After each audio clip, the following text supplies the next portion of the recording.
tarde, meu povo. A gente começou aqui, ó, a fazer a nossa fogueira. O vaqueiro tá aqui testado e aprovado. Terminou de carregar lenha. Tá aqui, ó. Tem 3,5 metros, eu creio. Aqui tá, ó, a lenha da fogueira. Só jaqueira. Aqui tá os milho, ó. Que assim, tudo natural, é quebrando e comendo. E o álcool tá garantido, que não aguentar que corra.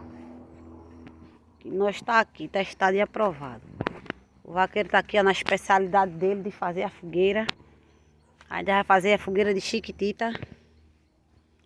A miniatura de fogueira da nossa neta, da nossa filha mais nova.